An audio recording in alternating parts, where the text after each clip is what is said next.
Going live.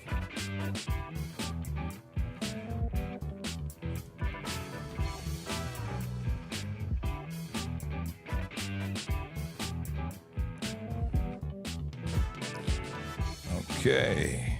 We are here, and it shouldn't be a surprise that we're having some technical difficulties. Just need to get our TikTok in order. Just one sec. Just one sec. Because it should be on. Should be live. Should be there. Yes. Allow. Come on. There we go.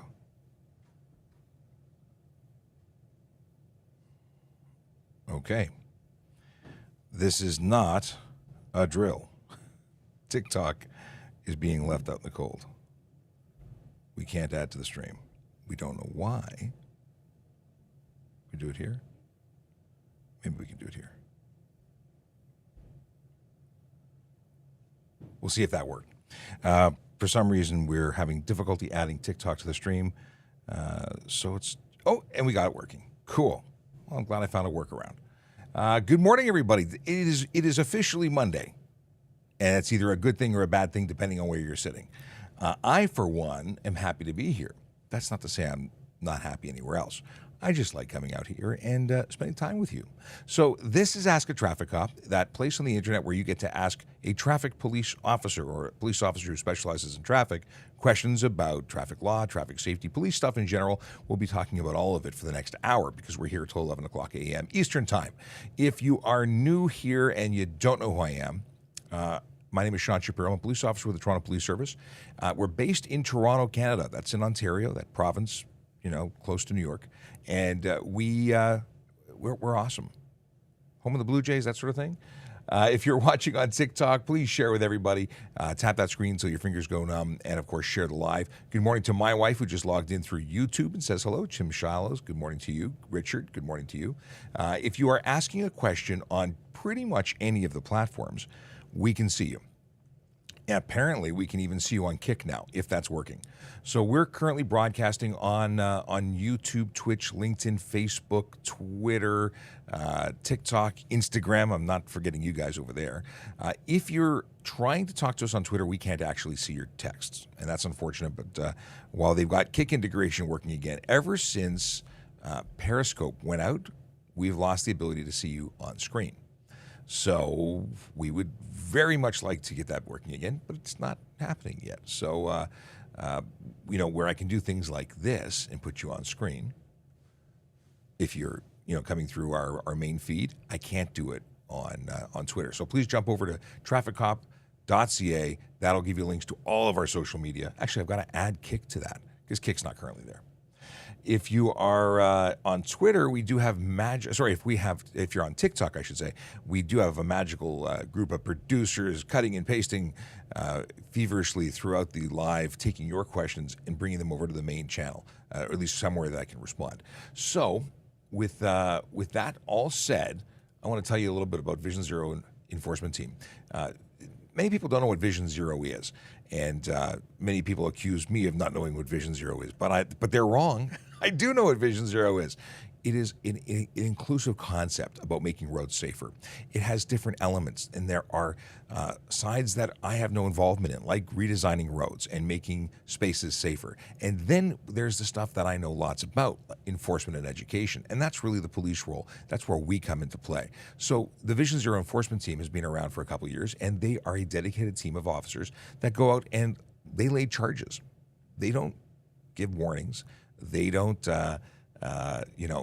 hang out and high five. They charge people for behavior that is unacceptable on our roads. What kind of behavior is that? Speeding, aggressive driving, distracted driving, impaired driving. They focus our efforts on those because those are the behaviors that people choose to engage in that lead to serious injury and death more often than not. We know this. It's just a reality. If you choose to speed, if you choose to drive aggressively, if you're sitting on your phone when you should be doing other things like focusing on driving, or if you're drinking or doing drugs and getting behind the wheel of a vehicle, well, you are going to hurt somebody, and they're going to try and prevent you from doing that. They're going to be the meanies who are going to give you tickets and hopefully will change your behavior. Now, today being June 12th, We have officers focusing on 13 Division and 53 Division. Those are neighborhoods like Yorkdale, Glen Park, Briar Hill, Witchwood, Oakwood, Vaughan, Lawrence Park, Yonge and Eglinton, Leaside. Neighborhoods where real people live, work, and play and deserve to be safe. Simple as that. A lot of people say speeding doesn't kill. I beg to differ. Speeding increases your chances of becoming involved in a collision, and when collisions do occur, increases the injury and the damage that are caused. It's just a sciencey thing, you know. More energy has to go somewhere. But people choose to or try to argue regularly that speed's not an issue. They're wrong. Okay? The Grinch is coming in through Kik. We actually have Kik text integration working. So if you want to, if you're watching on Twitter, just know that you can go to Kik. You can go to YouTube. You can even go to TikTok. So many choices. So many choices. Okay. We have Radek with a good morning. Good morning to you. And okay. Jordan says, I've been missing your live since I'm back to work, off today due to the weather. Which brings me to the question that we've been, chucking around the office. What is the best time for this live? We've been doing it. We started doing it at 8 o'clock. Then we did it at 9 o'clock. Now we're doing it at 10 o'clock. Is earlier better? Is later better? I generally work from 6 to 2, but I can move things around. I can make it better. Let's talk about it. If you've got a time that you think is best, you can DM us. You can comment. Definitely, contact us. Let us know, because this is a show that's for you. And if you can't be here, well, that's a problem, isn't it? All right. We've got, what do we got here? We have, let's scroll back a bit. Samity. If I mistakenly passed the red light. Oh, okay. Let's talk about this. So this is a question coming in from TikTok. If mistakenly passed the red light and there's no camera, will the fine be for the driver? Will there a fine for the driver? So, okay, if you run a red light, there's no passing a red light. If you fail to stop for a red light as required by law and there's no camera, well, unless there's a police officer there, there's generally no ticket. We catch you doing it, we charge you. And when we charge you for that, yes, there's demerit points against the driver. If you are caught by a red light camera, an automated enforcement system, then that goes against the driver's license plate, not the driver's license. So the owner's license plate, I should say. It's owner responsibility as opposed to driver responsibility, because we don't know who's driving the car. So in that case, if you're caught by a camera, there's no demerit points on your license. I hope that answers your question. If it doesn't, ask me differently, because I'd love to give you the right answer. If you've been here for a while, you know that we are supporting a magical group of people. They are the Special Olympics Ontario, and they are raising money, to support Special Olympics Ontario and the good work that they do. So why am I telling you this? Because I want to make sure you don't miss your opportunity to win a Harley-Davidson. 2022 Harley-Davidson Touring Street Glide. You can buy 1 ticket for $20, 3 tickets for $50, or 8 tickets for $100. You can do that right online. You can also see our Motor Squad officers who are out at various events throughout the city making these tickets available in person. So whatever works for you, but don't miss out. You want to make sure you buy your tickets before July 5th to be entered into the early bird prize, which is a $500 Harley-Davidson gift card. You can't win that unless you buy it before. Who knows if you're going to win? This is opportunity while being a good human. We'll talk about all sorts of things today. Part of what we're going to discuss is employment, becoming a member of the Toronto Police Service. We talk about it every show, so it's not something that should be shocking to hear, but we're hiring, and we're hiring all sorts of jobs. And in a little while, we'll come back and we'll talk about the opportunities that are currently posted, both for uniform and non-uniform, civilian and uniform positions. There's lots of opportunity here. Great organization to work for. I've been here since 2000.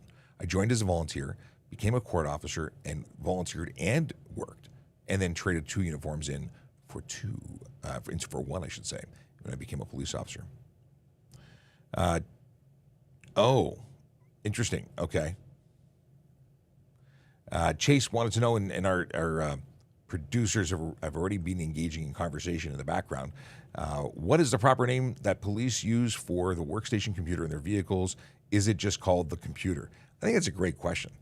And like the producers have said already in the chat, it's had many names. MDT, mobile workstation, laptop, and really at the end of the day, there are so many acronyms and so many different fancy words for things. I think we've really moved into just saying what it is. It's a laptop. But mobile workstation, I think, is the most, or is more accurate than mobile data terminal, at least now. I remember when it was a tiny little orange screen. So orange or green? Am I making that up? I can't remember now if it was orange or green, because I had an old Apple II that was orange, I think, and now I can't remember if it was orange or green. So if you're an old time copper, or you're the producer who's 40 feet away from me, was it green or orange? Tiny screen. It was a hoot to learn how to use that. Okay. Is it legal to drive a Jeep with the doors off as long as you have a rear view mirror? It's a question coming in from TikTok. The answer is that vehicle is designed to operate without its doors, and the big thing is the mirrors are attached to the doors. Personally, and I say this all the time, when I had a Jeep, I had relocated my mirrors to the hinges of the windshield because there was a kit available to do it. I had the kit, I put the mirrors, it was done. When you talk about is it legal? Yeah, you have to have a clear rear. You're supposed to have or you're required by law to have a view to the rear by way of mirror.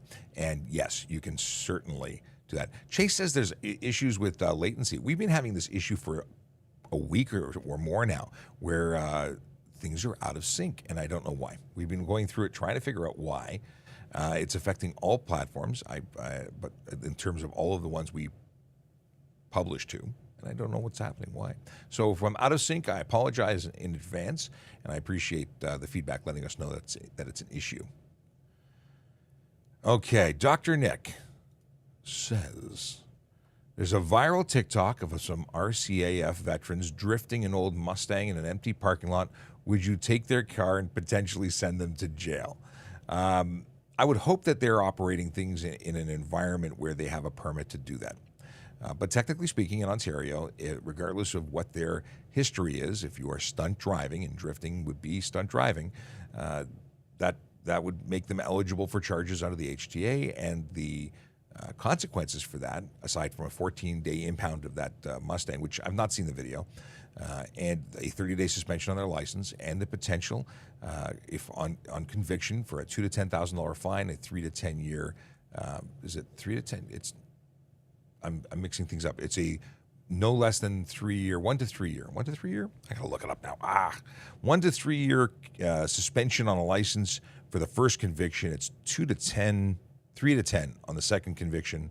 It's a lifetime ban on the third, and up to 6 months in jail. So would I charge them? I don't know.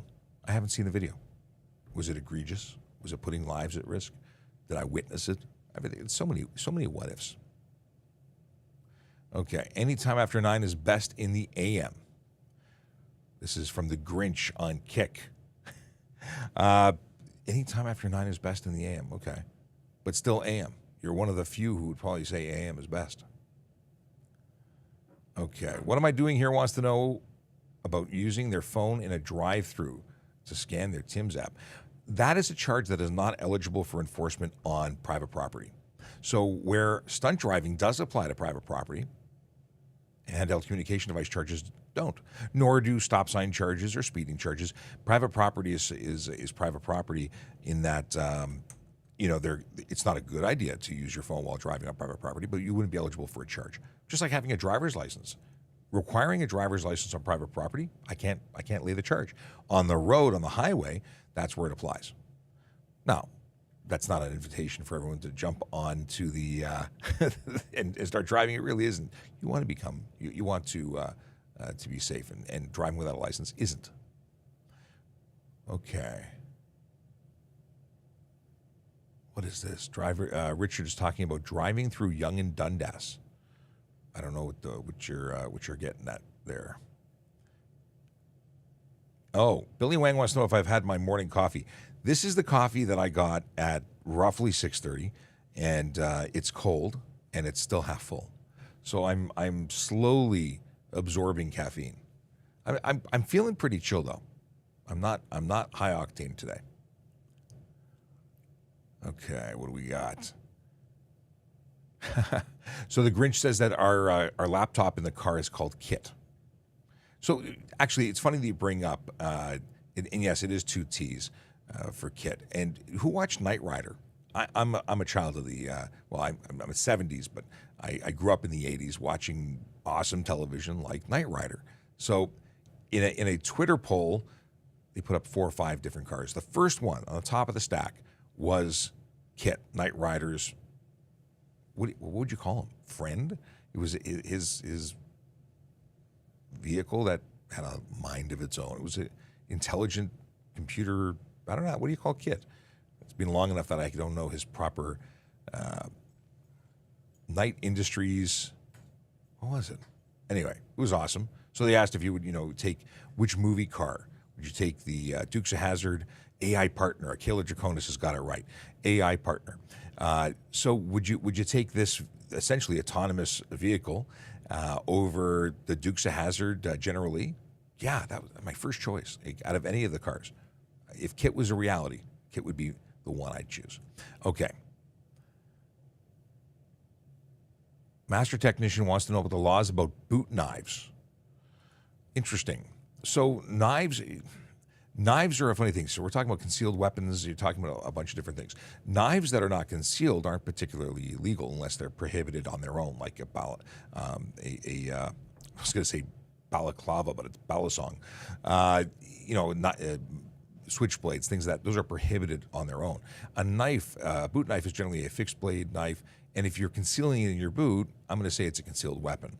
If it's a knife that has a sheath on your belt, that's not a concealed weapon. You're not concealing it. Even if the jacket covers it, it's not a concealed weapon per se. So there's some interesting things about that. I would say a boot knife that is concealed in your boot is very clearly a concealed weapon. So I would say boot knife bad. Don't do that. You're probably going to get arrested for carrying a concealed weapon, and that would be criminal, and you want to avoid that. Okay. Oh, Richard says that okay, so he says that he believes that the government of Canada has a full list of prohibited and restricted items and weapons. So there's a couple of things from that. In the criminal code, there's a bunch of things that are specifically named. But then you get into, when you talk about firearms, there's also a published list of items that are either prohibited, restricted, or otherwise. And all of that stuff obviously is available. 10 is the best right now? 10 is, which 10 are we talking about? Is that TV show called 10? What do I not know about 10? I don't know what you're talking about. How many beer can we drink after we drive? Well, if it's after you drive, you're not drinking and driving. You can do what you want if you're legally consuming alcohol after you drive, not before you drive. Okay, but Kayla, I missed your greeting and salutations, but I did get you later on. Let's see what's going on here. Andrew Tate question: why is driving with underglow lights on illegal but legal to have them turned on while parked? You're not exactly accurate. There's no law that says underglow is specifically illegal. However, installing underglow poorly and having bulbs visible projecting light forward and outward violates other laws. So you can't violate, obviously, rules, like you can't project light other than white or yellow forward or back. Back you can only project red or amber. The only thing white on the back of your vehicle in terms of light can be your license plate light, which must be there, and it must be white, oddly enough. So when you talk about having it illegal or having it on being illegal, it really depends. It also is an issue if you have certain lights that are flashing, like intermittent flashes of red light. That is a specific charge under the HTA. So underglow, not specifically illegal, but its use may contravene other laws. When you talk about having them on while parked, well, you're parked, you're on private property. The HTA doesn't really apply in many of these areas. Thus, you can do what you want. But as soon as you're on the highway, you have to comply with the HTA. Okay, scrolling back so I don't miss nothing. Okay, I love this. This may be vague, but what qualifies as entrapment traffic-wise, or is it more of a criminal thing? The concept of entrapment is really simple. If I make you do something you weren't going to do and then hold you responsible for it, like saying, hey, want to race? And then you race me and I go, you raced, I'm going to charge you for racing. That would be entrapment. kind of sort of silly, isn't it? If I created a scenario that forced your hand to do something you wouldn't have already done, I think is the way to describe it. What is the Google explanation for this? Let me see. Google definition. Oh, here, definition.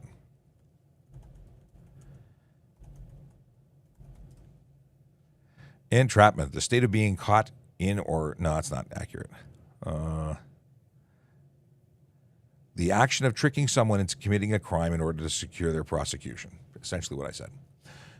They had another definition of the state of being caught in a trap isn't accurate because a speed trap is not entrapment. Catching you doing something you were doing because you chose to do it on your own, and we just hold you responsible for breaking the law, that's not entrapment. But I think one of the scenarios that I heard was someone that, like the federal agency went and convinced someone to become a weapons dealer and then charged them for being a weapons dealer. Someone who was like, I don't know, just wanted to be an accountant or something. I don't know the story, but stories along those lines, they make for great movies. Is there any appropriate charge for people stopping on the side of the freeway to relieve themselves? I'm sure there are. I don't know of any. I've never gone down that road of trying to find ways to charge someone for that. I'm sure if we do some research, I'm sure it's possible to find something. Parking at the side of the road, maybe. Knight Industries 2000, thank you, Akela Draconis, for the answer to that question. What does KIT stand for? You'd think 2000, it's kind of lame now that you think about it. Have you gone back to the movies and television shows you loved that you thought were the best things since sliced bread when you were a kid, and you now say, I can't watch this, it sucks. Like, G.I. Joe, great cartoon when I was growing up. Now it looks like it was drawn with Crayola crayons, like just horrible. But I loved it when I was a kid.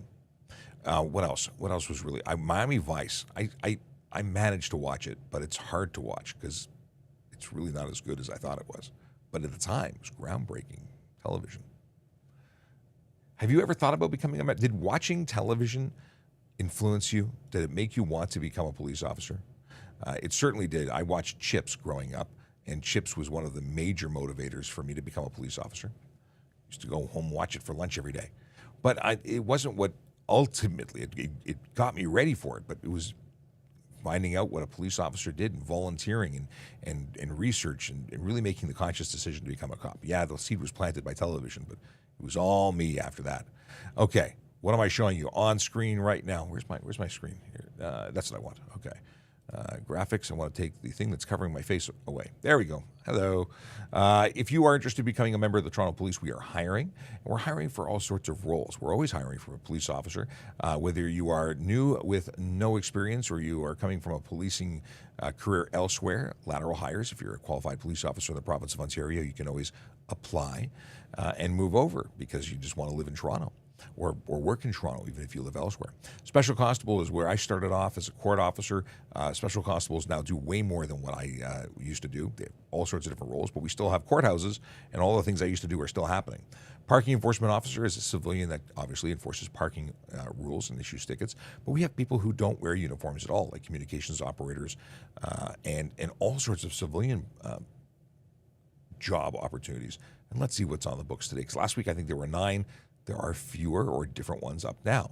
Benefit Administrator, Intermediate Analyst in IT Quality Assurance, Senior Analyst, Parking Enforcement Officer. Oh, they actually have an officially open opportunity. We'll look at that in a second. Senior Analyst, Senior Programmer, Solutions Architect, and Communications Operator. And the comms operator is someone who's either going to take your phone calls when you call 911 or be on the other side where they are actually speaking to the police and giving them direction as to where to go. Let's look at Parking Enforcement Officer for a second. 72,000 to 78,500. This is where you can get all the information as to what is expected of you, what you need to in order to apply. And yeah, this is where you want to come. This is where you want to go. And that's what you want to do. You want to come here and find out what is required of you.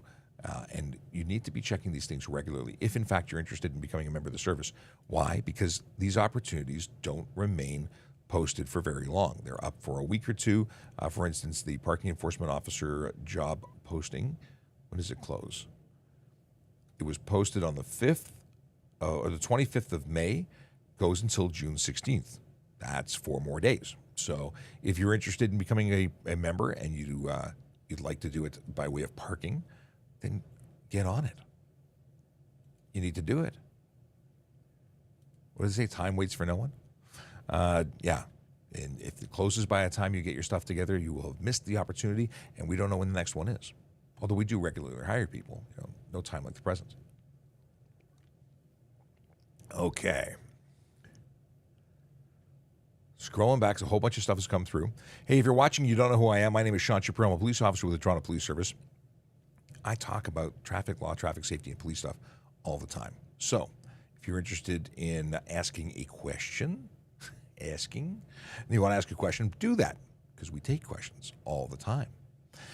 Where can you get us? Well, because depending on where you're watching right now, we're on YouTube, we're on TikTok, Twitch, LinkedIn, Facebook, Instagram, Twitter, and we're also on Kick. But if you're on Twitter, you can't ask us questions. It just doesn't work, and it's frustrating. So use trafficcop.ca to find a link to our other channels so you can come interact with us. Yes. All right. We have more questions. Oh, interesting. We have a question from Australia. What's the leeway on speed cameras? Here in Australia, it's 4 over, no flash.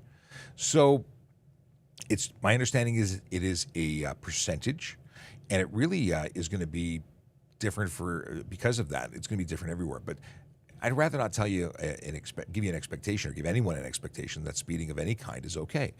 Don't speed. It's the easiest way to avoid any kind of ticket. I know it's an obvious one, but I don't have an exact number, and they don't tell me because they don't want me to know. And the idea is these are in specific areas where more enforcement is required because the environment is such. We're trying to protect people. Well, that's the whole reason for no speeding anywhere, but more so, these are installed currently in school zones or in community safety zones. Yeah. What do we got here? We have a bunch of stuff that looks very interesting. Is vaping while driving illegal? It is if you have somebody under the age of 16 in the motor vehicle with you. You can't smoke or vape inside of a motor vehicle. And obviously, if there's anything in the vape juice that is prohibited, well, that would make it illegal as well. Is it possible for police to suspend the driver's license of an international driver who is visiting Canada due to involvement in stunt driving or serious offense? Yes, it is. And I'll tell you how that works right now. If you are driving a motor vehicle in the province of Ontario, even if you have an international license or a license from a foreign country, and we stop you and we issue you a roadside administrative suspension, you have no Ontario driver's license. So we create a number for you. And that number reference is a suspension for this province. So regardless of the fact that you might be able to go somewhere else and drive, you are prohibited from driving in this province. Most places, when a suspension is issued somewhere else, will honor that suspension, so you may be suspended back home too. But at very least, you'll be suspended here, and if found driving again, you'll be charged for driving while suspended. So you'll be upping the ante for next interaction. So A, don't stunt drive because it's stupid, and 2, if you get caught for it, know that those suspensions really mean something, and all the consequences are coming your way. Okay, interesting. So the Grinch says Knight Rider set the standards for AI and self-driving cars and Tesla and smartwatches. Why us kids from the 70s, 80s are so awesome. Well, I get you there. We're definitely awesome, and possibly more so than other generations. Sorry for those who came after us or before us, but those that grew up watching 80s TV, we were part of something special, even if it's only us who believe it. Let's see here. Oh, okay. Apparently, a modern e-kit electric has better acceleration, torque, and quiet. Interesting. The Grinch wants to know about carrying a legal length of a knife that you can carry. I don't think that we have any specific number that makes it legal or illegal. I think a lot has to do with intention and reasons you're carrying it, because a machete is a tool. So it really depends. And if the knife is a certain maximum Champ Adventures wants to know about hiding knives. Hiding knives, bad. When you say hiding, that sounds like concealment. Concealment sounds like it's illegal. Hiding knives, bad plan. As soon as you're working to conceal something, you're going to make it illegal. Okay, and then to follow up on that, sword canes, those are prohibited. Those are swords designed to be hidden and concealed as something else. Any knife that's designed not to look like a knife is a prohibited knife. So if it looks like a hairbrush or if it's concealed inside of a pen, these are prohibited. And if you disagree, you can figure it out in court after you're charged criminally. Let's see here. What country has the strongest gun laws? I don't know. I know we have of the strongest, but I don't know who has stronger. So not something I can really weigh in on, I should say. What is this?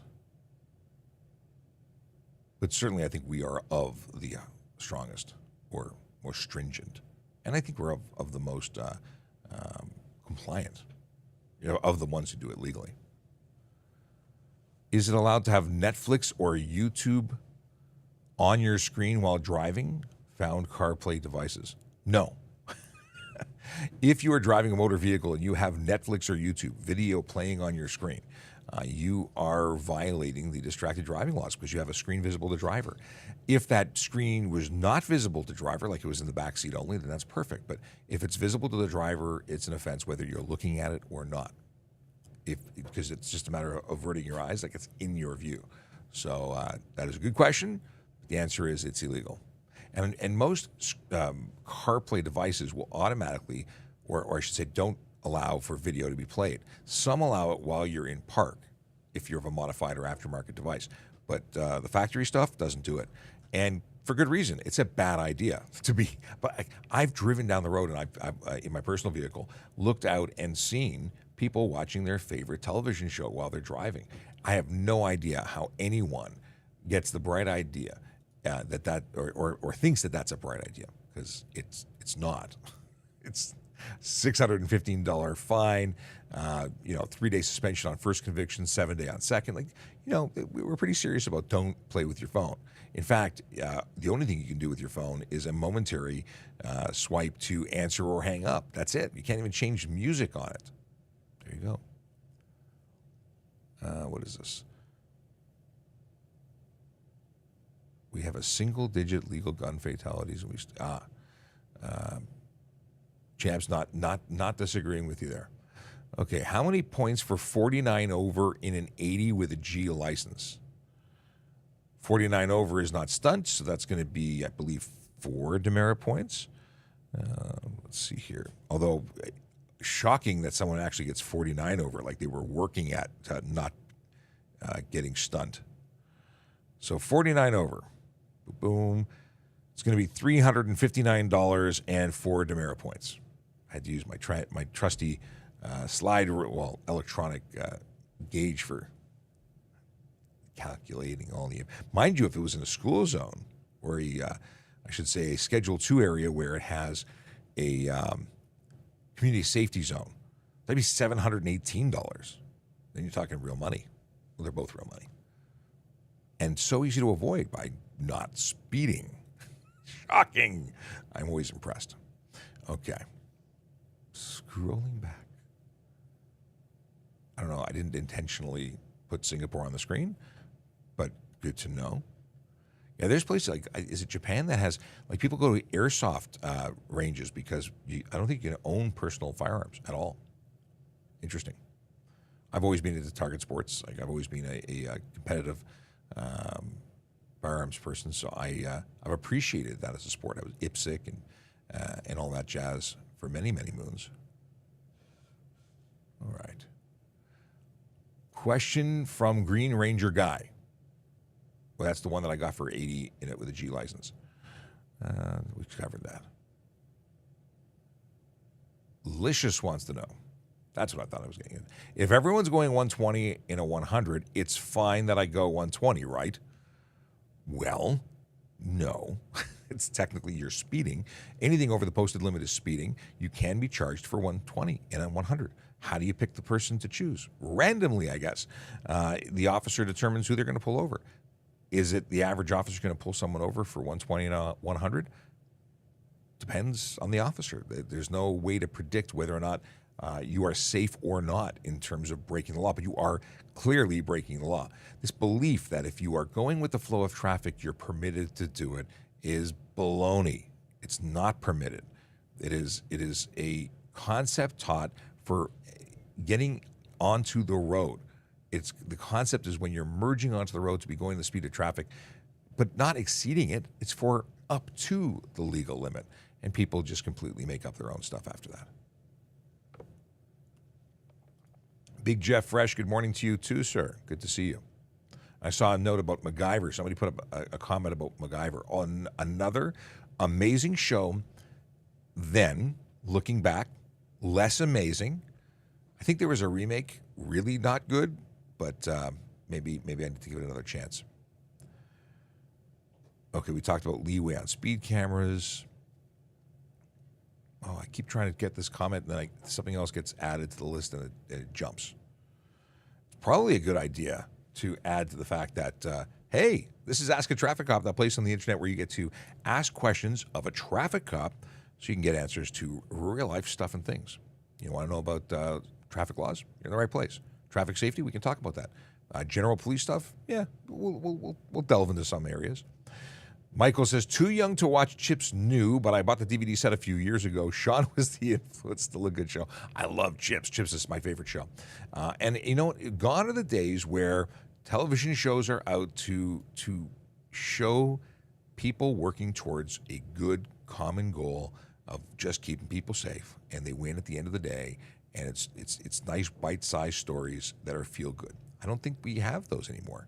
We have like really dark stuff, but is there any really good stuff? If there's really good stuff, please let me know. I'd love to tune in. I'm always looking for new stuff. I watched the finale of Ted Lasso last night. I was a little behind. Was it? Someone suggested that it was a bit teary, that it was an emotion. It was emotional. There was some really good, plucking at heartstrings there. But that's a good example of really good, feel-good television. I liked it. I liked it a lot. Now I'm sad because it's over, and it looks like it's over. But who knows? Were you going to show the Harley? By the way, sound is out of sync again. Yes, we're aware of the weird sync problem that's been going on for about a week. And I already talked about the Harley, but you know what? There's no thing wrong with talking about the Harley again. So let's just pull this up on the screen. If you are looking for an opportunity to be a good human and support Special Olympics Ontario, here's your opportunity. You can support the fine people who are supporting athletes in this great way, which is, there's Special Olympics Ontario. You got to go do some research and look at what they do, but it's awesome. And their Olympians are phenomenal. But to support them, one ticket is $20, 3 tickets for $50, 8 tickets for $100. The money goes to them. The Harley might go to you. No guarantees, but your odds go up exponentially if you buy a ticket. You cannot win if you do not have a ticket, and that's where I'm going with this. I've got I spent my $100. My budget for Harley raffle tickets is spent. I've spent much more in the past on the same. I've yet to win, so I'm limiting myself at 100 because I'm allowed to. Okay. We have a picture. I'm in construction and long-term sites. Long-term sites I've been on. There have been signs stating speed fines are doubled. Does this apply to all construction sites, even short-term 1 day? So, in terms of the highway, I'm going to focus on stuff in the city where there are, when you talk about safety and keeping the people working there safe. I don't know how it works for length of time or what deems the doubling, but. When we talk about enforceable and non-enforceable, those white signs, if they're erected, are enforceable.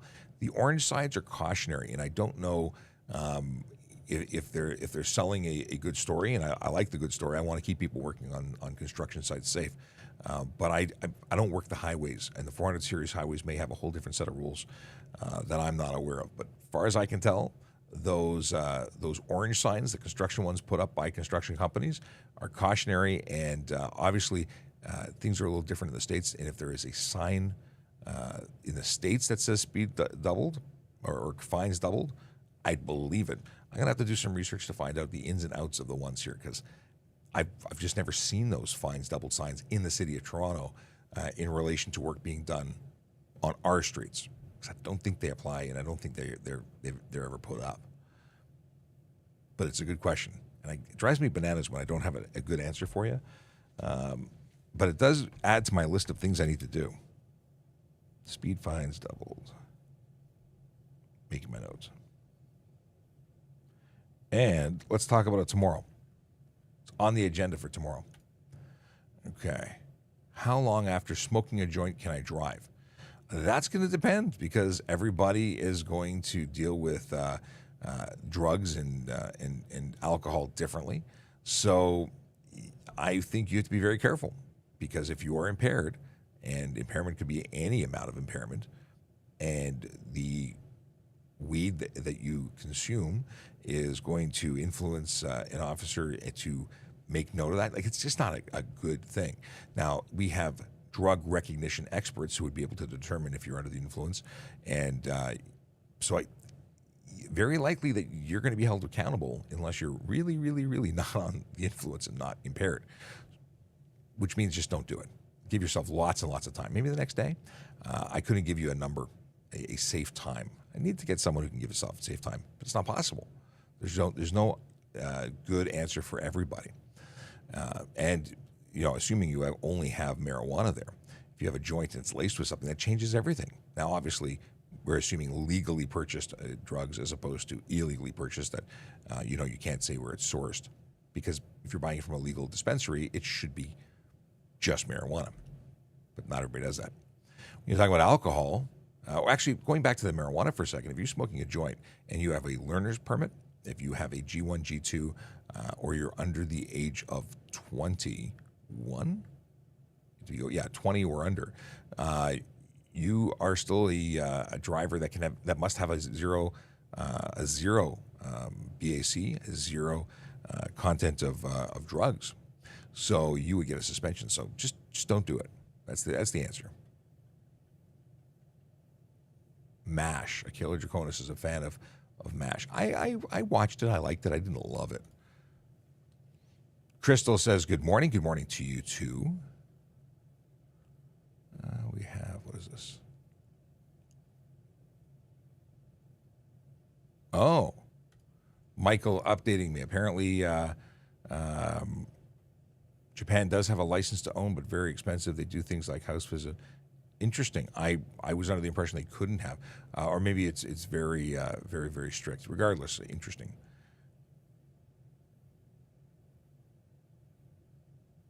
Let's see here. Dan Belanger says 49 over and an 80 is stunt driving charge. So it's 40 over would be stunt driving if it was under 80, but 80 and over, it would be 50 over to trigger stunt. Unless I'm mistaken about where it hinges. I believe it's 40 over on a speed limit under 80, and 80 is the threshold where it becomes 50 over. Can someone be charged for doing 60 in a max 80 zone? Unnecessary slow driving is possible, but unlikely for 60 and an 80, because 60 could be reasonable. You think about 70, if it's raining, you should be doing minimum 10 below. And unnecessary slow driving is based on whether or not it's reasonable. Like, is it because there's a cyclist in front of you doing 60? So, well, what cyclist is doing 60? I guess some could be doing 60. But if you're doing it because there's a reason, bad roads, dirt, snow, it's legal to do 60. If you're doing 40 and an 80, it's less reasonable, harder to justify. But yes, somebody could potentially be charged for unnecessary slow driving. How far can wheels stick out past fenders? I was told 1/4 of an inch once, but technically speaking, it must be covered by fender or mud flap, because if you're rooster tailing or you're going to touch people as you brush by them, which is obviously a bad thing, but you're not supposed to stick out beyond fenders. Your tires should always be covered. Look at almost any factory vehicle, they're always covered. and there's no reason for them to stick out except modification and looking tough. But I was told a quarter of an inch, and that may or may not be accurate because that's a certification and requirement by a mechanic. Now, if I look at it and you got wheel tread visible, I think that's too much. But it's going to be the officer investigating who's going to determine whether or not they think that is improper. And I found nothing on paper supporting a specific number permissible. Is it legal to pass on a solid double yellow line? So yellow means that the other side of the traffic on the other side is going in the opposing or opposite direction. A solid white line means that the traffic on the other side of the line is going the same direction. Is it legal to cross that line? Well, it's not illegal in Ontario. Some places it is illegal to cross a painted line. Ontario is not the case, but what happens once you choose to cross it is entirely your responsibility. So if you cross a solid line, yellow or white, and crash, you're on the hook. Do you offer a co-op for high school students? There's a Yippee program in the summer, but there's no co-op student placement for high school students. How do I know? Because I tried to get a friend of the show into a co-op placement, but he was too young because they're looking at college students and up for co-op, not for but not high school students. There's issues with that, age being it. But there are volunteer opportunities for adults. There are Yippee program opportunities, which are I believe high school, and you can find that out on our employment section. I think that's all done though. I think it was much earlier in the year or at least a month or so ago that would have closed. Yippee is the Youth and Policing Initiative. Okay, scrolling, looking for photos, looking for questions, I should say. Regional TO says, "Uh-oh, I'm a little late." You're late, but welcome. Glad you're here. Splash Wealth says, "How loud can my motorcycle be?" When it comes to vehicles in general, how loud is too loud? Unnecessary noise. That's the charge that would be laid for a loud vehicle. Any vehicle could be loud. In fact, your stereo could be the reason it's loud. It doesn't always have to be the exhaust. So, generally speaking, for motor vehicles, you're looking at 74 decibels. When you're talking about motorcycles, we have a bylaw in the City of Toronto that says you must be at below 92 decibels at idle, which is not hard to do. But your vehicle has to have a proper muffler. So you may not qualify for unnecessary noise by some, but you may be looking at your muffler. It's a straight pipe, and your straight pipe is illegal because you don't have a muffler.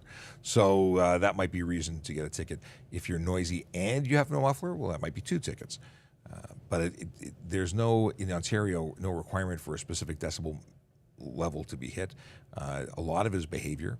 You can have something motorcycles are generally going to be noisier than cars. You have an engine and you have pipes and you have very little extra around to baffle or create to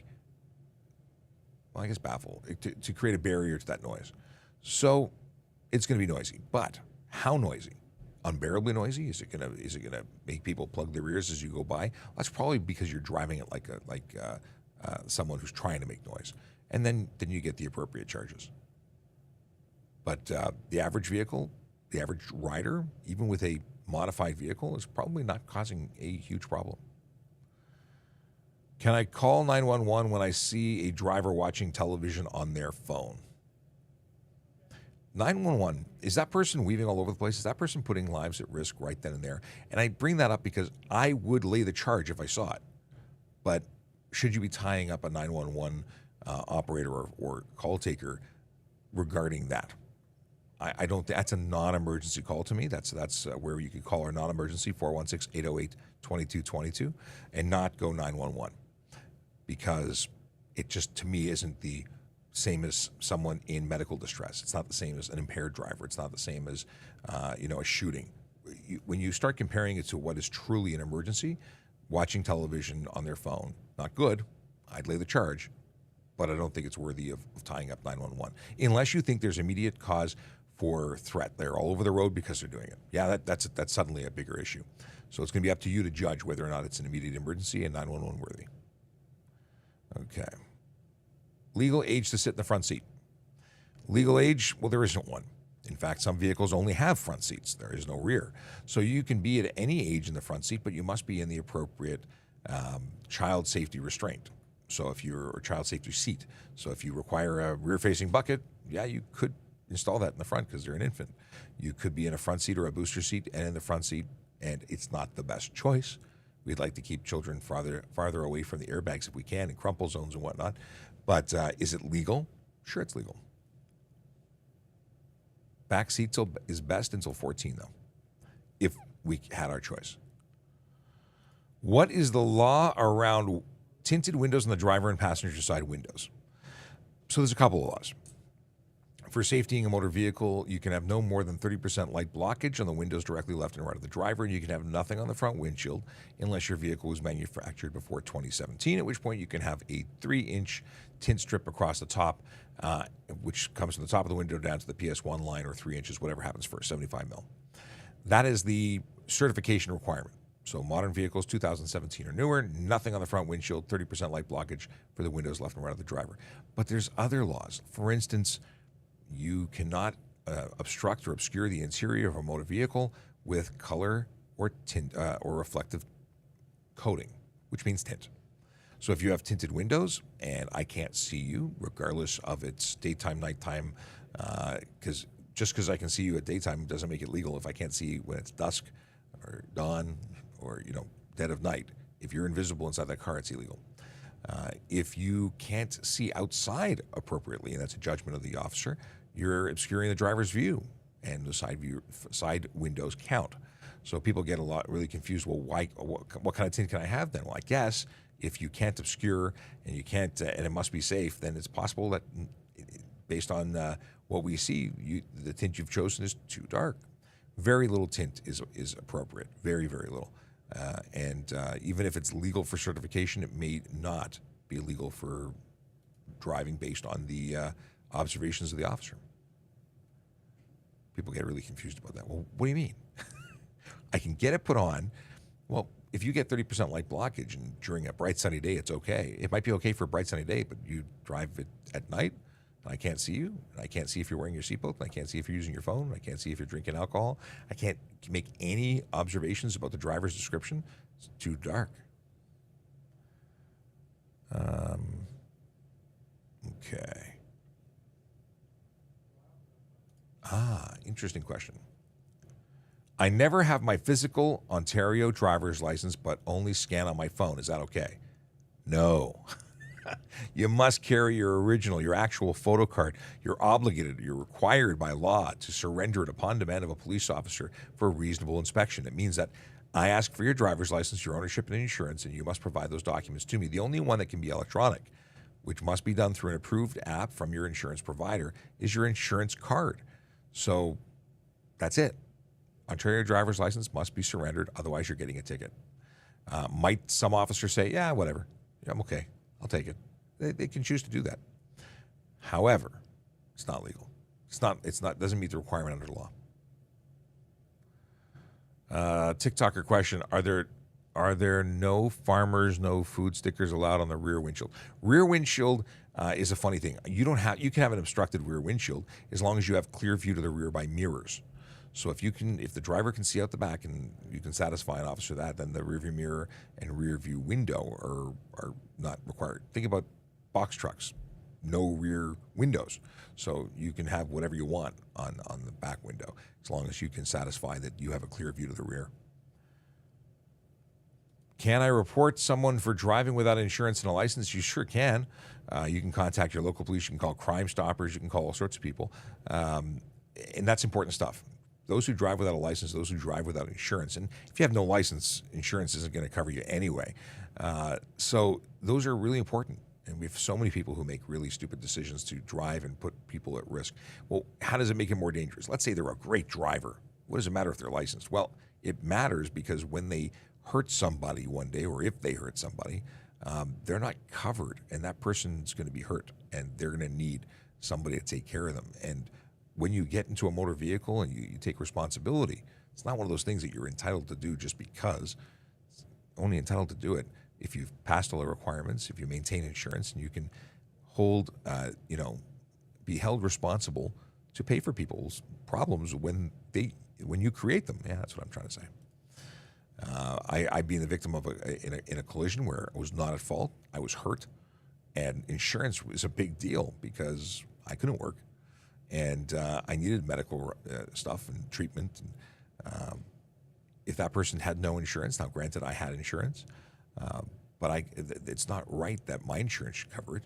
You caused it, you should pay for it. What is the threshold for unnecessary? For noise and or speed it's going to be all up to the officer. Yes. Crystal Rue on Twitch says good morning. Randy McNaught, regarding speeding above the limit. If others are doing it, doesn't make it right or legal. First word on the speed sign is maximum. Absolutely. Speeding really bugs me. Speeding is one of those things that I just don't understand. And it's something that people don't care about anymore or appear not to care about it. So it's something that too many people engage in. And really, that's something I think we need a lot more enforcement on. I think that people have gotten away with speeding for far too long. You look at countries like the UK, I was just in the UK, and they are heavy-duty enforcement on speeding. And I really appreciate that. Cameras everywhere. They measure, they take a photo of the driver in the car as you enter a zone, and when you exit the zone, they take another one, and they calculate your average speed between those. So if you were speeding at any point in that time, that would go against you, and they'd issue a ticket based on your average. I think it's awesome. Let's see here. Isaac says, I feel the color of the signs means something different. Okay. Enforceable signs are white with black printing, at least when it comes, and the yellow are cautionary. Orange is generally construction, but in terms of being able to enforce those speeds, it's generally speaking white only. I'm not aware of any other way to write them. What is going on here? We got Savage Chick. Question. Making a left turn out of a private road and someone overtakes traffic on a solid line and hits me, whose fault? You're turning from a private drive, you are in trouble. You're at fault. You're responsible for everything when you're entering from a private drive. When you're turning in general, you really have to be. Now they may also be charged for something that they were doing that was unsafe, but you're still going to be charged, and you're still going to be primarily responsible as someone turning, especially from private property. Does HTA apply on private property? Yes and no. Depends. So many things are depends. If you are driving on private property, many things do not apply, but stunt driving does. Dangerous driving is criminal, applies everywhere. Impaired driving, criminal, applies everywhere. Yeah. Let's see here. It's 11 o'clock. Do you know where your children are? I've seen many cars with tinted headlights and rear lights. Is it legal? If you talk to Sergeant Campbell, he's going to say that's a hard no. Headlights, absolutely not. Rear lights, it's not specifically outlined as illegal. However, it must be they must be discernible at 150 meters, and that means that when you tint them, less of that is functioning. Manufacturers make things to the minimum requirements. They don't make them so that you can be used while tinted. They're not designed to be tinted, so you're likely looking at improper lights. So one thing, aside from whether you get a ticket or not get a ticket, just know that when you're in a collision, we make notes, about evidence. And headlights and taillights that are tinted may have contributed to a collision. It may cause more problems for you. I would suggest that the things designed for your safety, don't mess with them. Regardless of tickets, you don't want to be rear-ended because the person behind you didn't see you braking. I've been behind so many motor vehicles where you can barely make out their lights because they tinted them. They're useless. And those tickets are good. Leo Wife says, have a safe day, everybody. It's a good suggestion. I like that idea. Someone says, why not regulate tow truck drivers? We do. They race to collisions scenes and nearly kill people on the way. We definitely regulate them and we enforce them and check them. But that doesn't stop people from doing things despite that. We regulate every driver and many drivers choose to speed, use their phone, drive aggressively. Regulations don't change behavior. Heavy enforcement and consequences motivate people often, but there's always going to be someone who chooses to ignore all that. Okay. What happens if you get caught driving with suspended license, no plate renewal, and unpaid fines? You get charged for driving with a suspended license. You get charged for having no valid plate, and the unpaid fines is what caused the suspension. So that doesn't really change anything. But yeah, you get charged. It's all about holding you accountable and continuing things along. I have got to go, but I'll be back tomorrow, 10 a.m. Have a great day. Stay safe, everybody. Yellow light, red light, green light, go. Driving safely helps the traffic flow. Watch for pedestrians, look out for bikes, and don't drive like a jerk that no one likes. Yellow light, red light, green light, go. Driving safely is the way to go. Put down your cell phone, nobody needs you to text and drive on the DVP. Yellow light, red light, green light, go. Stop at stop signs, look both ways, then go. Seatbelt, save your life indeed. And watch your driving, don't speed. Yellow light, red light, green light, go. Driving safely is the way to go. Don't drink and drive or smoke some weed, because you might go to jail and not get freed. Yellow light, red light, green light, go. Driving safely helps the traffic flow. Apparently, we're talking about farmers' fields tomorrow. But yes, absolutely. Tune in tomorrow, 10 a.m. Eastern Time. We'll see you then. Have a great day.